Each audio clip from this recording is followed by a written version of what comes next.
अस्सलाम वालेकुम, welcome to programme tea time और मैं हूं आपकी मेज़बान शबाना मनियार। हमेशा की तरह एक ज़बरदस्त गेस्ट के साथ आपके सामने हाजिर खिदमत। आज के ये मेरे मेहमान, इनके बारे में मैं कह सकती हूँ कि म्यूज़िक इंडस्ट्री के एक वर्सटाइल म्यूज़िशियन है। वर्सटाइल क्यों ना हो, क्योंकि इनकी लेगेसी इतनी ब्लेस है कि अगर मैं इनके फोर फादर्स की तरफ जाऊं तो बहुत बड़ा नाम है नौशाद साहब। इनके वालिद वाजिद अली नौशाद साहब, ये दोनों इंडो पाक सब कॉन्टिनेंट के बहुत बड़े म्यूजिशियंस थे जिन्होंने एट अ टाइम मतलब उनकी डेस्टिनी ऐसी अल्लाह ताला ने लिखी कि उन्होंने इंडियन म्यूज़िक इंडस्ट्री के लिए भी बड़े बड़े मास्टरपीस दिए और बाद में पाकिस्तान म्यूज़िक इंडस्ट्री में भी वो काम कर गए कि आज भी हमारा यूथ उनके उन क्लासिक को सुनकर सिंगिंग की तरफ आ रहे हैं, सीख रहे हैं। म्यूजिशियंस की बात करें तो उन्हीं के म्यूज़िक के जो पीसेस होते हैं उसको लेकर उन्होंने वो तरबियत हासिल की और इस तरह के म्यूज़िकल वर्ल्ड में अपना काम कर रहे हैं जिन्हें सराहा भी जाता है। लेकिन बात वही हो गई कि ये है कंपटीशन का दौर, कंपटीशन का ऐसा दौर कि जहाँ बहुत सारी एक मतलब अपकमिंग स्टार्स भी आ रहे हैं, लेकिन एक लेगेसी भी चली आ रही है जिससे मेरे आज के मेहमान का एक गहरा ताल्लुक है। इन्हें आज की दुनिया में, पाकिस्तान ड्रामा इंडस्ट्री की दुनिया में बादशाह कहा जाता है, बादशाह of original sound track of dramas. बादशाह बनने के लिए इनकी बड़ी मेहनत है, इनके बड़ा एक जर्नी है और उस जर्नी में इनकी खुशकिस्मती है कि इनके बुज़ुर्गों का काम इनके पास एक रहनुमाई के तौर पर मौजूद था। लेकिन अपनी जगह बनाना, अपना स्टाइल देना, अपने आप को मनवाना और किंग का लक़ब लेना इतना आसान नहीं है। वक्त ज़ाया किए बगैर जब मैं नौशाद साहब का जिक्र करूँ, नाम ले रही हूँ, जब मैं वाजिद अली नौशाद साहब का नाम ले रही हूँ तो आप तो समझ गए होंगे the one and only the Naveed Naushad आज हमारे साथ मौजूद। अस्सलाम वालेकुम जी, कैसे हैं आप? वालेकुम अस्सलाम। खुशी होती है जब आप लोग इस तरह कहते हैं, इज्जत देते हैं इस तरीके से। लेकिन ये जो बादशाह का आपको टाइटल मिला है, नवीद को ये रिकॉर्ड हासिल है कि एट अ टाइम इनके अपने म्यूज़िकल पीसेस जो ओरिजिनल साउंड ट्रैक्स हैं, जो सॉन्ग्स हैं, जो म्यूज़िक है, वो एक दूसरे को कम्पीट कर रहे हैं। दूसरे बंदे को तो जगह ही नहीं मिल रही है कि जो आपको चैलेंज कर सके। हाँ जी, एक अवार्ड था पिसा अवार्ड पिछले साल, उसमें 6 नॉमिनेशंस थी मेरी और 6 के 6 गाने मेरे थे एक्चुअली। तो खैर उनको भी नहीं पता था कि 6 के 6 गाने मेरे ही हैं। तो खैर मेरे पास सुमो को अवार्ड मिला, उसमें से ब्लेसिंग्स हैं जी। वो तो आयनिक था ना पूरी, मतलब मुझे नहीं लगता है कि अब जो आपने एक ट्रेंड सेट कर दिया है ना उस मेरे पास तुम हो के सॉन्ग के बाद, उसको टच करना, उसके करीब जाना, या तो आप खुद तोड़ेंगे अपना ही रिकॉर्ड या फिर होपफुली अगर कोई आता है तो। जी मेरे पास सुमो का रिकॉर्ड तोड़ा है वो खुदा और मोहब्बत ने, वो भी गाना मेरा ही है और लिरिक्स आपके भाई के कमर नौशाद साहब। तो बड़ी आप लोग को अल्लाह ताला ने बड़ा ज़बरदस्त टैलेंट से नवाजा है जिसे हम खुदादाद टैलेंट कहते हैं। बस बुजुर्गों की दुआएं हैं और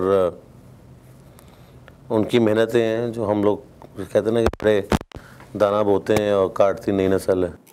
अच्छा नवीद, काम तो हम सब आपका देख भी रहे हैं, सुन भी रहे हैं और आप इस वक्त भी ये इतने बिजी हैं। थैंक यू सो मच कि इतने शॉर्ट ट्रिप पर आप इस वक्त कराची में मौजूद हैं। अपनी बहुत सारी कमिटमेंट है और आपने हमारे प्रोग्राम के लिए टाइम दिया, उसके लिए मैं तहे दिल से आपकी शुक्रगुजार जी। आपका भी शुक्रिया, आपने बुलाया। अच्छा नवीद, म्यूज़िक की तो हम बात करेंगे, लेकिन सबसे पहले आप अपना बचपन हमारे साथ रिकॉल करें। कैसे बच्चे थे? बड़े सुरीले बच्चे थे? नहीं, शरारती था शरारती था, सारे चाचा मामू मिलके मारते थे।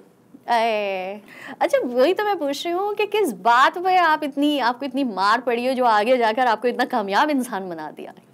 नहीं, उससे म्यूजिक का ताल्लुक नहीं है ना, वो तो एक बचपन की मेमोरीज हैं। मतलब स्कूल से छुट्टी करना ज़्यादा मोस्ट ऑफ द टाइम, लेकिन मैं लाइक था बहुत ज़्यादा माशाल्लाह। और मतलब मैं खुद पढ़ता था, मिसाल याद गालबन मुझे सही से है या पता नहीं, मैं 4th या 5th में था तो मैं 7th क्लास के बच्चे को पढ़ा देता था। अच्छा, प्रमोट हो जाते थे? नहीं, पढ़ाता था। अच्छा, उनका कोर्स देख के उनको। सही तो एक्स्ट्रा ब्रेन वर्क करता था मेरा। अब तो अगर उस दौर में आपको प्रमोट किया जाए तो आपने बहुत यंग एज में आप मैट्रिक कर चुके होते या 10th स्टैंडर्ड पास हो? नहीं, वैसे भी 15-16 साल की उम्र में करता है बंदा। टीचर्स को कितना हार्ड टाइम देते थे अपने उस्तादों को स्कूल में? मैं पढ़ता ही कम था टीचर्स मुझको अपने काम करवाते थे, घर के काम। बस क्यों? हमारी टीचर थी मिस समीना, मुझे गालबंद याद है। तो वो कहती कि घर का सौदा ले आओ जाके ब्रेक में। 11:30 बजे रिसेस होती थी, अब पता नहीं आजकल। तो बस उसके सब्जियाँ लेके थैले पर घर छोड़ के, एक साइकिल होती थी मेरे पास एक, तो वो उस तरह बस। तो आप टीचर से ये नहीं कहते थे कि टीचर्स मुझे फेल मत कीजिएगा, पास करिएगा, मैं इतने सारे काम करता हूँ आपके? नहीं, मैं उनके पैसों में से खा पी लेता था। अच्छा, और फरमाइशें किससे पूरी होती थी, अब्बा से या अम्मा से? और किस तरह की फरमाइशें करते थे? यार डिमांडिंग नहीं था मैं। अच्छा, फिर जब आप टीनेज पर आ जाएं, क्योंकि बचपन में तो आपने खूब दूसरों को, जैसे कहते हैं ना, दूसरों को काफ़ी एक्सरसाइज दी। टीनेज में आए तो थोड़े से तब्दील हुए, कुछ मतलब एक सीरियसनेस आई, या टीनेज में बड़ा एंजॉय किया? नहीं, टीनेज एंजॉय नहीं किया जी। टीनेज में फिर ये म्यूज़िक सीखना शुरू कर दिया। अच्छा। तो मैट्रिक भी साथ चल रही थी और ये भी साथ चल रहा था। तो म्यूज़िक की मतलब म्यूज़िक की तरफ जब आए तो आपके वालिद साहब ने आपसे कहा या आप खुद गए? नहीं, खुद नहीं गया मैं। एक दफ़ा पता नहीं मैं ऐसे ज़िद की, अबू मैं आपको साथ चलूँगा आपके साथ स्टूडियो। तो अबू ने कहा हाँ चल सर, ड्राइवर चला, हम गए। तो मैं ड्राइवर से वापस आना था मुझे, लेकिन कहा मैं अंदर जाता हूँ ज़रा अबू के पास। अबू ने कहा आ जाओ। तो वहाँ पे फिल्म बेटा का काम हो रहा था, एक फिल्म बन रही थी मैडम शहीमारा की, मोहसिन हसन खान साहब क्रिकेटर, वो तो रीमा, ये वो सारे इसमें एक्टिंग कर रहे थे। तो एक बच्चे का गाना था, तो बच्चे का वेट कर रहे थे सारे कि बच्चा आएगा गाना गाएगा। तो बच्चा एक्चुअली मैं ही था। फिर मैंने गा दिया गाना। 14-15 साल का था मैं उस वक्त। बच्चा और गाना क्या था? तो थोड़ा सा गुनगुनाए ना। नहीं, अब अच्छा ही लगता। अरे गुनगुनाए ना, याद भी नहीं है वैसे कुछ खास। अच्छा, लेकिन उसका फीडबैक क्या आया जब वो सॉन्ग आपने किया और वालिद साहब ने भी सुना, फिर और भी मौसीकार होते हैं म्यूजिक, सबने 500-500 रुपए दिए थे मुझे, खुश हो गए। अरे वाह, उस दौर में दोस्तों के दोस्त हैं जो मेरे बचपन चाइल्डहुड जो फ्रेंड है वही मेरे दोस्त हैं एक्चुअली। अच्छा। क्योंकि मैं 14-15 साल की उम्र से म्यूजिक सीखने का अमल शुरू हो गया। ठीक है। तो यूं ही टाइम गुजर गया, अभी पता ही लगता कि 20 साल हो चुके हैं। लेकिन जो मैंने देखा है, जो मैंने समझा है कि म्यूजिक सीखने का जो अमल होता है ना, वो आपको मतलब बहुत यार ये बड़ा है। मतलब ईद है या कुछ भी है, सही है। तो मैं अगर कि सबके बस की बात नहीं है। मैं उस्तादों के पास जा रहा हूँ अपने सीखने के, मेरे चाचा अकबर नशाद, तो बेसिकली वो मेरे उस्ताद भी हैं। तो उनके घर जाया करता था, और भी सीखने के लिए एक अमल होता है जो हर स्टूडेंट करता है। हर बंदे की जर्नी स्ट्रगल है। सो पता नहीं किस तरह गुजर गए साल, समझ नहीं आई। मतलब वो आपने बड़ा बर्दाश्त किया। मतलब वो जो एक होता है ना, कुछ भी था, आप टीन्स थे, तो बाज़ दफ़ा म्यूजिक सीखने को भी बहुत टाइम चाहिए होता है, टाइम देना पड़ता है। दूसरी तरफ आपके दोस्त की और मैं वाइस स्टूडेंट था कि 5 दिन में म्यूजिक पढ़ना सीख चुका था मैं, और लिखता भी था। नोटेशन को आपका नोटेशन कहते हैं। 5 दिन में, 5 डेज। वो इसलिए कि आपको अल्लाह ताला ने ज़हन ही इतना अच्छा दिया हुआ है कि आपका ग्रास्पिंग जो वो है ना, हाँ, ग्रास लेवल से असल में ऐसा है सारा कुछ। आपके पिकअप जो टैलेंट है ना, वो बहुत जल्दी आप पिक कर लेते हैं। दिमाग मतलब आपका ये कंप्यूटर चलने लगता है, जो अल्लाह ताला ने। यार मैं एक बात कहूँ तो आप लोग पता नहीं इस बात क्या समझेंगे कि मतलब आप जो बात कहने वाली ना अगली, मुझको पता है। Really? सम टाइम ऐसा मेरे साथ होता है। अच्छा, या तो आप ये कह सकते हैं कि आपकी दूसरों की फेस रीडिंग आप बहुत अच्छी कर सकते हैं। नहीं, ऐसा भी कुछ नहीं है। जो मैं सोच रहा था वो सम टाइम हो रहा होता है। अच्छा यार, इनके अंदर लग रहा है कोई क्या। आप तो फिर आप एक आगे जाके एक और चीज भी कर सकते हैं।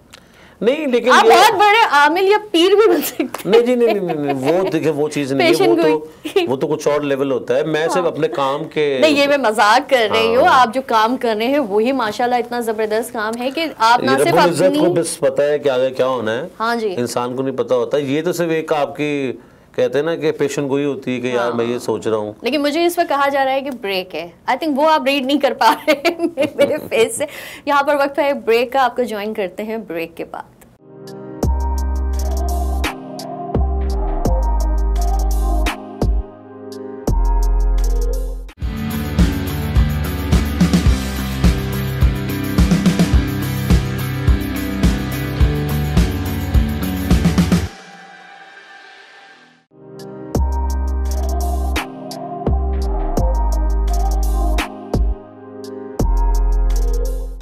जी जनाब, welcome back. None other than the very own, our very own Naveed Nashad साहब हमारे साथ मौजूद हैं। और जब आप इनका म्यूज़िक भी सुनते हैं ना, तो ऐसे लगता है कि ये हमारी ज़मीन, हमारे अपना जो मशरक़ी, जिसको हम ईस्टर्न वैल्यूज़ कहते हैं या eastern beauty, eastern musical beauty अगर आपको देखनी है तो नवीद के सॉन्ग्स को ज़रूर सुने, अगर अब तक आपने नहीं सुने। ठीक है, ब्रेक में जाने से पहले नवीद, आपने कहा कि आपको जहाँ इतने सारे टैलेंट अल्लाह ताला ने आप पर नवाजे हैं, वहाँ पर आपको इंसानों के बारे में, आप जैसे अभी हम एक इंटरव्यू में कर रही हूँ और आप कहते हैं कि मुझे सामने वाले का पता चल जाता है कि ये अब अगला सवाल क्या करने वाला है, तो इसका मतलब ये हुआ कि कहीं ना कहीं आप इंसान को पहचान लेते हैं कि उसके अंदर का खमीर क्या है। नॉट एग्जैक्टली, हमेशा नहीं ऐसा होता। जब मैं बहुत ज़्यादा किसी चीज़ को फोकस कर रहा हूँ तो फेस रीडिंग भी नहीं आती। ये नहीं, फेस रीडिंग की बात नहीं है, ये पता नहीं कुछ अजीब सा कुछ एक रिलेशन है। मतलब समटाइम ऐसा होता है ना कि मैंने आज से मैं 3-4 साल पहले चीज़ अपने ख्याल में देखी थी और जब वो 2 साल बाद आई तो मुझे लगा कि पहले मैं देख चुका हूँ सब कुछ। जब आपने प्रोफेशनली इस इंडस्ट्री में इन हुए, म्यूज़िक इंडस्ट्री में, ठीक है, तो आपसे तो यही कहा जाता होगा कि अरे आपको काम की क्या ज़रूरत है, नशाद साहब हैं, वाजिद साहब आपके बैक में हैं, मतलब एक बड़ा एक ड्रॉबैक हो जाता है। नहीं, ड्रॉबैक नहीं, तो ड्रॉबैक नहीं, जैसे पॉइंट है हमारा, आप अपने आप को प्रूफ करना चाहते हैं लेकिन आपको जोड़ दिया जाता है कि अरे आपको क्या ज़रूरत है। तो बोलने देना लोगों को, मैं वही तो कह रहा हूँ आपको। सिर्फ काम एक ऐसी चीज़ है जो सबको सब कुछ प्रूफ कर सकता है। आपने कैसे प्रूफ किया? चले इस पर हम थोड़ा सा हमें बताएं कि कितने ऊपर मेहनत करके, ठीक है, दिन रात एक करके, फाके करके। फाके करके? हाँ, समझ रही हैं आप? तो मतलब कुछ ऐसी बातें तुझे नहीं बतानी चाहिए होती। पैदल चल गए, अपने घर से स्टूडियो पैदल कहीं दवा गया हूँ मैं।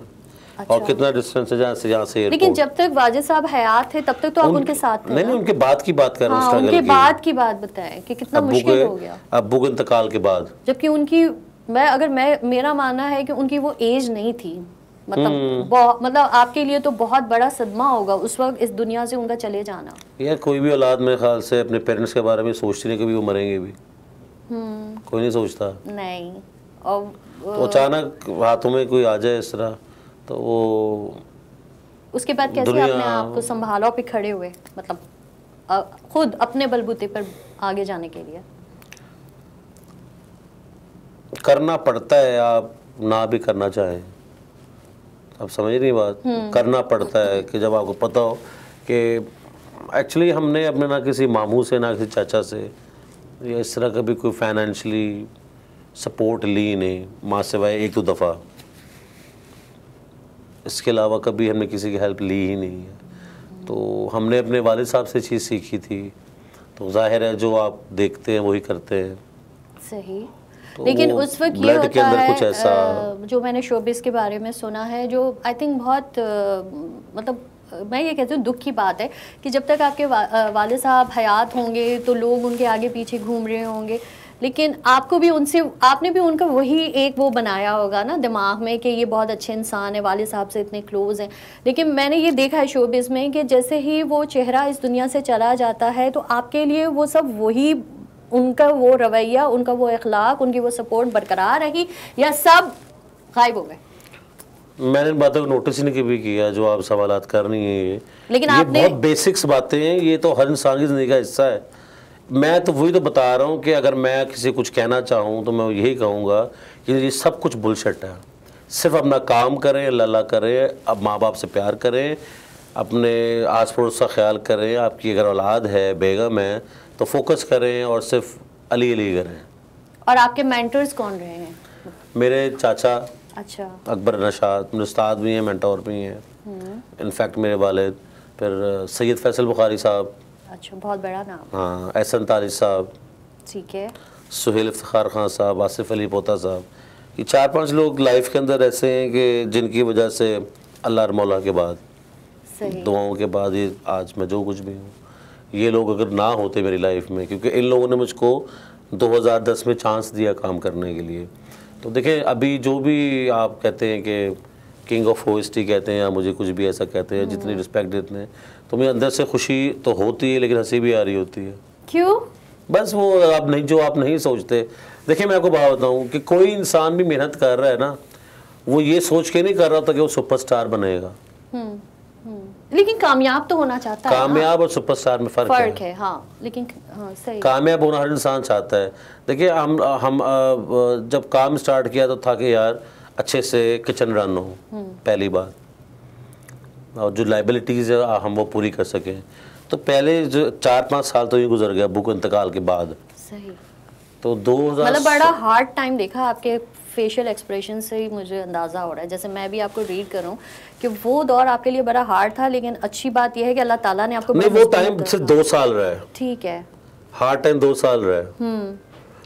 हमने अपने घर की कोई चीज़ भी नहीं बेची है एक्चुअली, कि हम ये कुछ सेल कर, गाड़ी सेल करते या कुछ करते, ऐसा कुछ नहीं किया। मतलब ये फजूलियात, अब बस हिम्मत नहीं हारी, कोशिश नहीं छोड़ी। हम सब भाइयों ने, मैंने भी उनके साथ साथ। सही। अच्छा, सबसे पहला पीस आपको याद है, म्यूजिकल पीस जो आपने बनाया हो? क्योंकि इंसान काम तो बहुत करता है, लेकिन एक यू टर्न आता है जो आपको रातों रात है ना आसमानों को छू देता है। तो 2019 में आया मेरी शादी के बाद। शादी के बाद? तो इसका मतलब है कि हमारी जो भाभी हैं वो बड़े, मतलब कहते हैं ना, पैसा औरत के आने से आता है, एक है मतलब। हाँ बिल्कुल ऐसा होता है, और हाँ। ऐसा है भी, लेकिन ऐसा नहीं है कि पैसे पहले आशिक नहीं थे। 2016 में मेरा नहीं थे, जाहिर सी बात है। देखें, आपको अगर आपकी मिसेस के घर वालों ने अपनी बेटी दी है तो यही देखा होगा ना कि बच्चा कमा रहा है, बेटा कमा रहा है, हमारी बेटी को खुश रखेगा, तभी तो उन्होंने रिश्ता दिया होगा। नहीं, हमारी फैमिली में ऐसे नहीं सोचते। मेरे चाचा की बेटी है वो, इमरान शाह साहब की। अच्छा। उन्हें ये चीज़ नहीं देखी, उन्हें सिर्फ ये चीज़ देखी कि बंदा लॉयल कितना है। अरे सही, ठीक है ना। हाँ। तो उधर पैसा वैसा क्या है यार, हम बचपन से गोल्डन स्पून किड्स हैं, तो हमें तो किसी चीज़ का पता ही नहीं है। मेरा पहला गाना, जो पहला प्रोजेक्ट हिट हुआ था, वो था मैं मर गई शौकत अली। ठीक है। 2009 या 8 में पता गाल बनाया था, तो उससे ज़रा ग्रूम हुई। तो उस वक्त एज कितनी थी? बहुत छोटी होंगी उस वक्त तो आप। यार 24। अच्छा, सही। 24, 25, 23, मुझे गाल बना भी याद नहीं है। हाँ जी, जब अब्बू का इंतकाल हुआ तो उस वक्त मैं था, मैं 22-23 साल का ही, 2008 में। तो खैर वो ड्रामा हिट हुआ, काम आना शुरू हुआ। 2009 में ड्रामा आया, लेकिन फिर बीच में गैप आया 1-1.5 साल का, ऑन एंड ऑफ हो गए। फिर 2012 में एक साइकिल बन गया। 2016 में 15 में मेरी सिस्टर की शादी हुई, और फिर 2016 में मेरा पहला गाना हिट हुआ, सुन यारा एयर वाई पे। दूसरा आया अलिफ अल्लाह और इंसान, वो तो बहुत जबरदस्त प्ले था। उसके बाद फिर समझे लाइन लग गई, फिर नवीद साहब ने, अल्लाह ताला ने ऐसा करम किया। फिर 2019 में गालबन मेरी शादी हुई, यकीनन मेरी गालबन स्टार्ट हुई जनवरी में, तो मेरा गाना हिट हुआ जा तो ये माफ़ किया। उसके बाद अभी उसकी कहते हैं ना कि सराउंडिंग चल रही थी, तो फिर मेरे पास तो मोह आ गया। वो तो उसने तो आते हैं रिकॉर्ड्स तोड़े होंगे। अच्छा, ये सारा एक आप मुझे हमें वो एक क्यू में सुनाएंगे एक एक? हाँ, उसके बाद जब वो वाइब्रेशन ख़त्म हो रही थी तो फिर ये आ गया, खुदा और मोहब्बत तावीज़ बना के मैं पहन तुझे। उसमें तो आप दोनों भाइयों ने कमाल कर दिया, एक के अल्फाज और दूसरों का म्यूजिक। तो बीच में काफ़ी सारे गाने हैं, लेकिन ये वो आपने जो सवाल पूछा उसका जवाब मैंने वो कंप्लीट दिए कि लाइव जो टर्न हुई है वो हुई है मेरे पास तुमों के बाद। अच्छा, ये जो आपने ओएसटी जितने भी जिक्र किए ना, उनका वो एक फ्यूजन तो सुना देना प्लीज। जा तुझे माफ किया दिल को तोड़ने वाले, प्यार की राह हमें मुझको यूं छोड़ने वाले। मैं समझा था तुम हो तो क्या और मांगूं, मेरी जिंदगी में मेरी आस तुम हो। ये दुनिया नहीं है मेरे पास तो क्या, मेरा ये भरम था मेरे पास तुम हो। मन झूम झूम तन झूम झूम मन झूम झूम गाए, मन झूम झूम तन झूम झूम मन झूम झूम गाए। तावीज़ बना के मैं पहनूं तुझे, दिल घर है खुदा का, ना तोड़ इसे। और एक जो आपका, मेरा जो मोस्ट फेवरेट है ना, वो आपका शराब है, जिसके मैंने आपके वोकल सुने थे। एंड मुझे नहीं पता आपने अपनी इतने ज़बरदस्त म्यूज़िकल पीसेस से और सिंगर से आप काम लेते हैं, आप खुद क्यों नहीं सिंगिंग करते? कर सकते हैं, आपके वोकल्स मैंने सुने। सीन क्या है, बेसिकली मैं सिंगर नहीं हूँ, लेकिन हर म्यूजिशियन के अंदर एक सिंगर होता है ना, तभी तो आप सिंगर से वो निकलवाते हैं। नहीं, मैं सिंगर नहीं हूँ बेसिकली, और मैं कोई सच सिंगिंग करना चाहता भी नहीं हूँ। ये तो बस कुछ दोस्ती यारी, कुछ एक्टर्स हैं, डायरेक्टर्स हैं कि यार तुम्हारी आवाज़ में अच्छा लग रहा है तो तुम ही गाओ इसको, तो फिर मैं चले, फिर गुस्ताखी हो जाती है। बाकी तमाम सिंगर्स लेकिन आपको बैठे हैं, उनसे माफ़ी के साथ, भाई मैं सिंगर नहीं हूँ। और आपके मतलब यहाँ पर वक्त हुआ एक ब्रेक का। नवीद नशाद हमारे साथ मौजूद हैं। जो भी इन्होंने अभी हिट्स हमारे साथ शेयर किए, इनके अपने मास्टरपीस हैं। और प्रॉब्लम ये है कि जब कोई प्रोजेक्ट हिट होता है तो उसमें एक्टर भी सामने आ जाता है, ड्रामे के डायरेक्टर भी सामने आते हैं, सिंगर, और वो जो मास्टरपीस होता है वो सिंगर से अटैच कर दिया जाता है। लेकिन जिस इंसान की उसके पीछे एक पूरी मेहनत होती है, वो कहीं ना कहीं हमारा ध्यान ही उस तरफ नहीं जाता। इस सवाल का हम ज़रूर जवाब लेंगे नवीद से, लेकिन इस ब्रेक के बाद।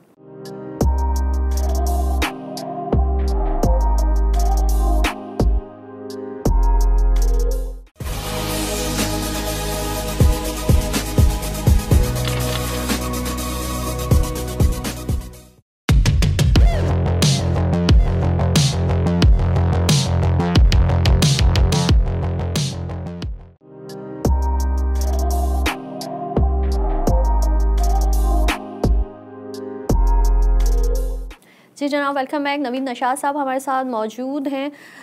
नवीद से ब्रेक से पहले मैंने एक सवाल किया था कि जब कोई सॉन्ग हिट होता है और अगर वो किसी ड्रामे का हो या कोई फिल्म का हो, तो हम लोग वो सॉन्ग सुनते हैं, उसके वीडियोस देखते हैं, सराहते हैं, वो ब्लॉकबस्टर होता है। मीडिया में, प्रिंट मीडिया में, हर जगह उसका तस्करा होता है, रिकॉर्ड्स ब्रेक होते हैं। और नवीद तो वो म्यूज़िक डायरेक्टर हैं जिनके अपनी OSTs ने, ओरिजिनल साउंड ट्रैक्स ने, ये भी नवीद ने मुझे अभी करेक्ट किया है। और मेरे लिए ये बड़ी मतलब मैं सीखती हूँ, और सीखना हर इंसान को चाहिए, मुझे और आपको। तो वो ब्लॉकबस्टर होता है, तो जिस इंसान की उसमें मेहनत होती है, जिस इंसान की उसमें क्रिएटिविटी होती है, जिस इंसान ने उसको क्रिएट किया होता है ना, तख्लीक क्या होता है, वो कहीं गुम हो जाता है पीछे। नहीं, अब तो खैर नहीं होता था ना, पहले बहुत ज़्यादा था। लेकिन मैंने तो नहीं देखा कि आप किसी अवार्ड सेरेमनी में आपके OSTs ने जब वो अवार्ड्स जीत, मतलब मिले हैं, 6 के 6 अवार्ड नॉमिनेटेड थे। नहीं, ट्रॉफीज मिली हैं काफ़ी, लेकिन ये कि उस तरीके से रिस्पेक्ट लेवल नहीं है। अगर आप कोई गाना सुनती हैं, मेरे पास तुम हो, OST बाय हर्फ अली खान या शफकत अमानत साहब है, उनको गाना मेरा या फिर आतिफ असलम हो गए, या कोई भी सिंगर्स हैं, हाँ। तो उनके नाम चल रहे होते हैं, हमारे नाम साइड एंड्स पे, एंड क्रेडिट्स पे चल रहे होते हैं।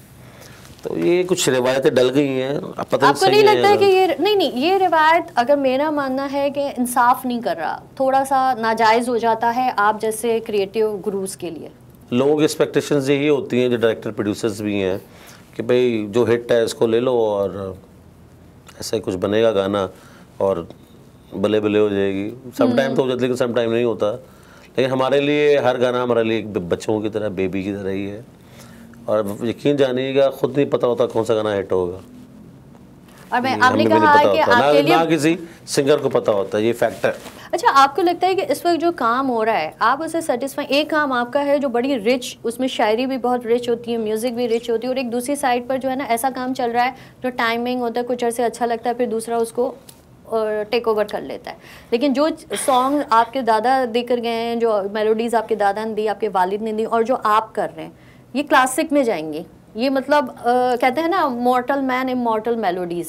ये दुनिया से जाने के बाद भी अगर आपके दादा की मेलोडीज़ आज सुनी जा रही हैं या आपके वालिद की सुनी जा रही हैं, तो इट मीन्स कि ये रहनी है, हमने तो खाक हो जाना है। जी जी, हर इंसान ने। तो इस वक्त जो काम हो रहा है ओवरऑल, आप उससे सेटिस्फाई हैं, मुतमईन हैं? मेरे अलावा? हाँ, आपके अलावा। हाँ जी बिल्कुल, मतलब बहुत ज़्यादा म्यूज़िक के साथ जस्टिस हो रहा है? हाँ बिल्कुल होता है। आप आपने अपनी पूरी ज़िंदगी अब तक एक लम्हा सब म्यूज़िक को दिया, या म्यूज़िक के अलावा भी आपने और शौक़ हैं, क्या करते हैं? क्योंकि ये भी एक वक्त आता है कि इंसान थोड़ा फेड अप होता है। डॉक्टर साइकेट्रिस्ट खुद कहते हैं कि अब आप कुछ और करें, क्योंकि आपने एक ट्यून बनाई, एक रिदम बनाई, फिर आपको एक ब्रेक चाहिए होता है दूसरा। हाँ जी, बिल्कुल ये एलिमेंट है। जब ज़्यादा फेड अप हो जाते हैं तो फिर फैमिली ट्रिप के साथ निकल जाते हैं। हाँ, फैमिली के ट्रिप पे निकल जाते हैं, कभी इस्लामाबाद, कभी ब्रॉड, कभी मैंने तो सुना है आपने क्रिकेट भी बड़ी ज़बरदस्त खेली है, लेकिन 10 साल पहले छोड़ दी है। और अगर क्रिकेटर होते तो क्या करते? वहाँ भी इनिंग्स पे इनिंग्स मारते, छक्के मारते। अब ये तो रब बेहतर जानता है। नहीं, मतलब एक था क्रिकेट, मतलब किस उम्र तक खेली, और था जहन में कहीं के ज़ाहिर क्रिकेटर का भी एक अब है 27-28 साल तक खेली क्रिकेट, उसके बाद नहीं खेली। और उसके साथ साथ म्यूजिक की ट्रेनिंग भी साथ चलती है। हाँ बिल्कुल। अच्छा नवीद, आपने अभी तक फिल्म्स की या नहीं की? या फिल्म्स की है मैंने। जैकपॉट मूवी की, मेरी सेकंड मूवी थी। फर्स्ट मूवी थी सल्तनत, उसमें 2 गाने थे। और फिर ये मूवी जो आपको नाम लिया मैंने, जैकपॉट, 2-3 मूवीज की हैं, लेकिन तीनों फ्लॉप हो गई। अच्छा, लेकिन अब मैं आती हूँ, सल्तनत हिट है। हाँ, लेकिन अब फिल्म्स मेरी बहुत सारी आ रही है, हम देखेंगे इंशाल्लाह। अब तो रिवाइवल भी आया ना उस।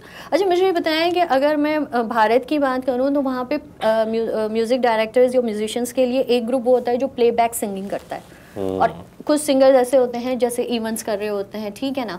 तो आपको लगता है कि हम अब जो फिल्म्स का रिवाइवल आया है, हो रहा है, तो हमारे पास प्लेबैक सिंगर्स है या नहीं है? बिल्कुल है जी। नबील शौकत हैं, अमानत अली हैं, और जिनका नाम नहीं ले रहा, नहीं जहन में आ रहा इस वक्त, माजरत। तो हैं ये 2 सिंगर बहुत ज़बरदस्त हैं आपके पास। आसिम अजहर हैं, वो ये यूथ में बहुत पॉपुलरिटी है उनकी, बहुत अच्छा गाते हैं। हम अभी सिर्फ मेल सिंगर्स की बात कर रहे हैं। फीमेल में आयमा है, निर्मल रॉय है, और निशर है। ये अच्छे टोन है। अब मैं एक लॉबी सिस्टम की बात करूं, जाहिर सी बात है, ये सवाल मैं आपसे ही ले सकती हूँ कि जब आप कोई काम करते हैं ना, तो उसमें कुछ आपके फेवरेट सिंगर्स हो जाते हैं, फीमेल्स हो गया, मेल हो गया। अच्छा, फिर हमारे यहाँ ये कहा जाता है न्यू कमर्स का कि यहाँ पे लॉबी सिस्टम ही हर इंसान ने, हर म्यूज़िक डायरेक्टर्स ने, हर ड्रामा डायरेक्टर ने, हर फिल्म डायरेक्टर ने, या इवेंट्स को ले लें कि उन्होंने अपनी एक लॉबी बनाई हुई है, और उस लॉबी से बाहर वो किसी दूसरे को चांस नहीं देते। नहीं, किसने कहा है आप तो लोगों को? किसने कहा है? ये सवाल क्यों? मतलब ऐसा नहीं है। आज खाड़ी कपड़े ब्रांड होते हैं तो सब खाड़ी पहनते हैं। आजकल पाकिस्तान में MG बहुत हिट हुई है गाड़ी, हर बंदा वो ले रहा है। तो ये इंसान की फितरी अमल है। ये जो चीज पॉपुलर ज्यादा होगी आप उसके पीछे जाएंगे। अगर एक नौजवान है, अब एक लड़का है या लड़की है, हर एक का ड्रीम होगा ना कि नवीद के साथ काम करना। नवीद मौका देंगे? देखें, बिल्कुल देंगे, लेकिन अगर वो बदतमीज नहीं होंगे। अच्छा, वो तमीज़ होगी, उनको सिर्फ बोलने की बात नहीं है कि उनको बोलना अच्छा आता हो, अपने काम की तमीज़ की बात कर रहा हूँ। जो स्किल उनके पास है, उनको उसके अदब अदाब पता है, बात करने का तरीका आता है, और वो घर से ही सुपरस्टार नहीं है अगर, तो बिल्कुल उनके साथ काम किया जा सकता है। और अगर वाकई बहुत अच्छे हैं तो हम खुद पीछे जाएंगे उनके। और वो आपको अप्रोच कैसे कर सकते हैं? भाई बहुत सारे तरीके हैं आजकल, तो इतने सोशल मीडिया के तरीके। ठीक है, you are one of the land markers ना, आपका काम आता है, लैंडमार्क बन जाता है। तो हर इंसान की ख्वाहिश होगी कि मैंने मतलब डेब्यू के तौर पर भी, या फिर उनको एक कहते हैं ना, मैं कहने अभी कहा ना, हर आर्टिस्ट का एक यू टर्न आता है, तो उनको लगता होगा कि अगर नवीद नशाद हमें मौका देंगे तो शायद हमारे कैरियर का वो यू टर्न साबित हो। मैसेज के तौर पे क्या कहना चाहेंगे, क्योंकि पता ही नहीं चला? मैसेज के तौर पे मैं यही कहना चाहूँगा, मैं कब से यही सब कुछ कह रहा हूँ कि देखें भाई, अगर आप ये काम करना चाहते हो सिर्फ यही काम करें, वो ख्वाह लड़के हैं या लड़कियाँ, फीमेल आर्टिस्ट या मेल आर्टिस्ट, सिंगर्स, और कुछ ना करें, बड़ों का अदब करें खुदा के वास्ते। और ज़रा आप एक मुस्लिम कंट्री में रहते हैं, इसको मलूज़ खातिर करें, इस बात को सोचें, देखें, और जो आप काम करते हैं उसको सीख के ज़रूर प्लीज़ आइए। और घर बैठे बैठे सुपरस्टार कोई नहीं बनता, तो अदब होना चाहिए। आज आप किसी नए सिंगर को आप कुछ डांटें या कुछ समझाएं तो वो आपसे रिटर्न में बदतमीजी शुरू कर देते हैं, क्योंकि बर्दाश्त नहीं है। वही ना, मतलब हमको वो सलीका ही नहीं पता ना उसका, जो अदब आपको सिखाया गया। भाई हमने तो बाकायदा सीखा है, हमने तो बुजुर्गों की, बड़ों की टांगे भी दबाई हैं, कंधे भी दबाए हैं, मालिशें करते रहे सर की बैठे 3-3 घंटे। बस रात को 3 बजे अब्बू को दबाना शुरू किया है मैंने, सुबह 6 बज गए हैं और अब्बू सो गए हैं और मैं दबा रहा हूँ। और फिर अब्बू उठे, यार तो सोया नहीं अभी तक। मैं कहा अब्बू आपने बोला नहीं कि हट जाओ सो जाओ, इसलिए मैं दबा ही रहा हूँ। यही तो वो दुआएं हैं जिसको आज इस दौर में नवीद नशाद को दी नवीद नशाद बना चुके हैं। और बहुत खूबसूरत इंसान है, बहुत खूबसूरत इंसान ही मैं जनरली आपको बोल रही हूँ, बहुत ऑनेस्ट इंसान है, कोई बनावट नहीं है। जबकि कुदरत ने, अल्लाह ताला ने इतना करम कर दिया कि ये अर्श से फर्श तक इनका नाम पहुँच चुका है और अल्लाह ताला इन्हें और तरक्की दें और इनके काम से आने वाले जो हमारा यूथ है वो सीखे। लेकिन उसके साथ साथ नवीद ने बड़ा अच्छा एक बहुत ज़रूरी बात की है कि आपका अपना इखलाक भी बहुत काउंट करता है। वो कहते हैं ना कि तालीम से ज़्यादा इल्म हासिल करना मायने रखता है, क्योंकि इल्म एक फ़कीर के पास भी है। कोशिश कीजिएगा कि आपके चलते फिरते अगर कोई लोग हैं और उनके पास इतनी एजुकेशन नहीं है, लेकिन आपको अगर वो कोई ऐसी बात कह दे जो इल्म का दर्जा रखती है तो ज़रूर सीखिएगा। इजाज़त दीजिएगा, अल्लाह हाफ़िज़।